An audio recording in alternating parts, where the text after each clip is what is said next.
क्या कर रही है स्मृति ईरानी? ये क्या कर रही है स्मृति ईरानी? बस फ्लाइंग किस पर मुद्दा उठाती रहती है। संविधान विरोधी है। ये थप्पड़ छोटे बच्चे को नहीं पड़ा, ये थप्पड़ भारत के संविधान को पड़ा, भारत के लोकतंत्र को पड़ा है, भारत के उस सामाजिक ताने बाने पर पड़ा है जिसके लिए भारत जाना नहीं जाता है।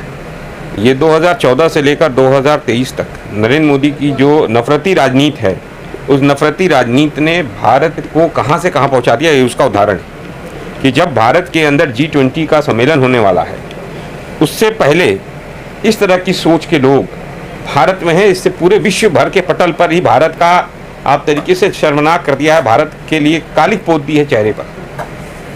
और इसका श्रेय जो जाता है वो नरेंद्र मोदी के नफरती राजनीति को, RSS के नफरती राजनीति को जाता है कि जिसमें एक छोटा बच्चा जो मासूम बच्चा है और उसके साथ जो साथी जो मासूम हैं, उनको एक प्रिंसिपल कहती है कि इसे जो है पीटो क्योंकि ये मुस्लिम है, और जोर जोर से पिटवाती है।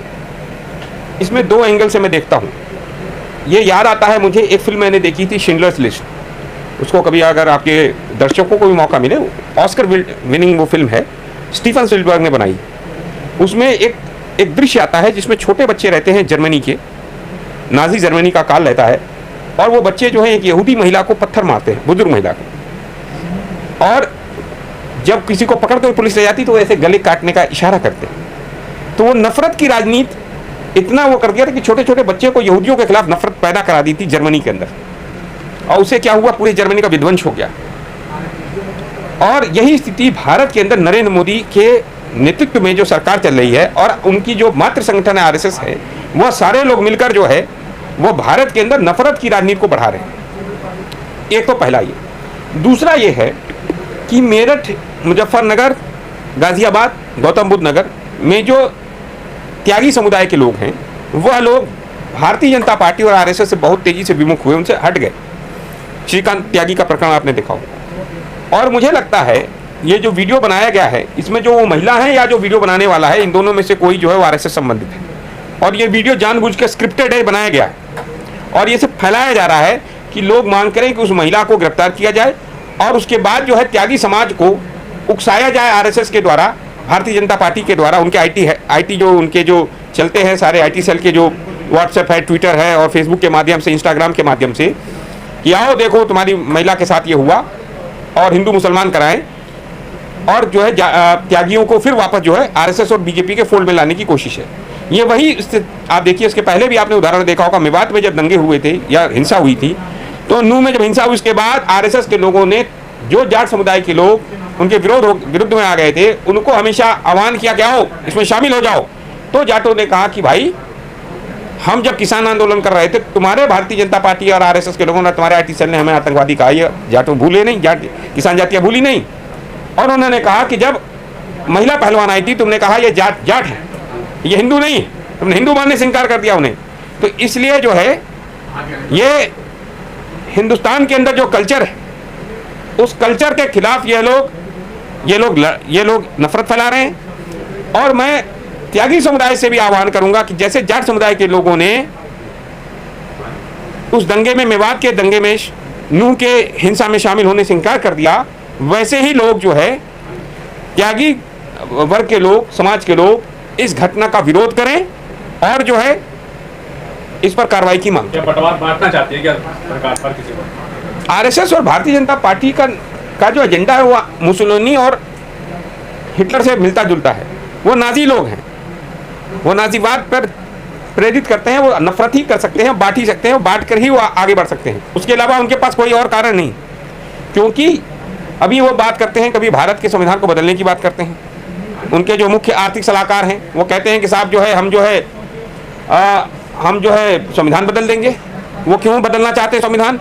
वो संविधान बदलना इसलिए चाहते हैं कि भारत का जो संविधान है, वो भारत का संविधान एक ही चीज़ कर रहा है, वह इस देश के दलित, आदिवासी, विमुक्त जनजातियां जो हैं उनके इंटरेस्ट को सर्व करता है, उनके इंटरेस्ट को सेव करता है।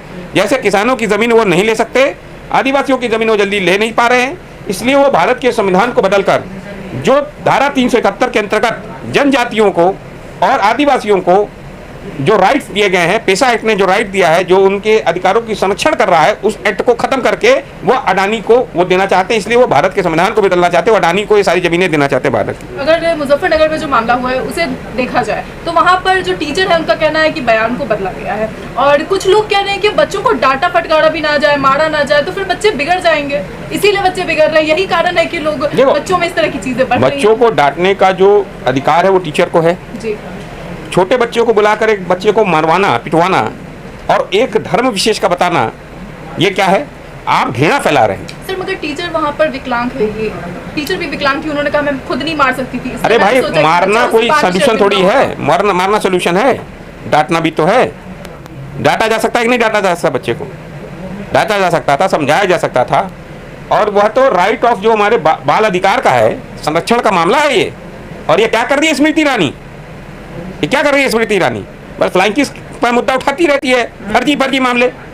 और मणिपुर में वो महिला के साथ हिंसा हुआ तो वहाँ चुप रही, और आज छोटे बच्चे के साथ महिला बाल अधिकार मंत्रालय उसके पास है ना, तो कहाँ है वो? क्यों चुप है वो? आज क्यों नहीं कार्रवाई करवा रही है?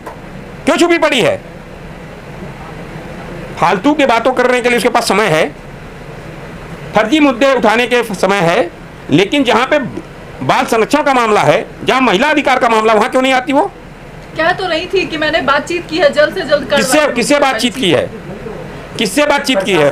कौन प्रशासन से बात की है? मणिपुर में कोई बातचीत नहीं हुई उसका। उन्होंने कहा कि मणिपुर में क्या बात, क्या कार्रवाई की बताए वो? इसमें क्या कार्रवाई करेगी बताए वो? लेकिन बच्चे के पिता कह रहे हैं हम कार्रवाई नहीं चाहते। भाई, बच्चे का पिता एक गरीब गुरबा आदमी होगा, प्रशासन के लोगों ने डराया होगा। डीएसपी का मैंने बयान सुना, डीएसपी का बयान वही है जो महिला बोल रही है। तो जो हिंसा करवा रहे हैं लोग, जो नफरत फैला रहे हैं, कौन करा रहा है हिंसा?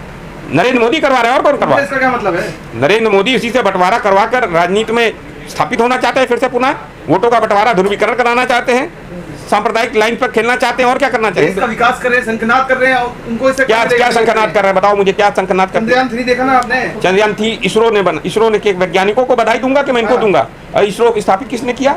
जवाहरलाल नेहरू जी ने।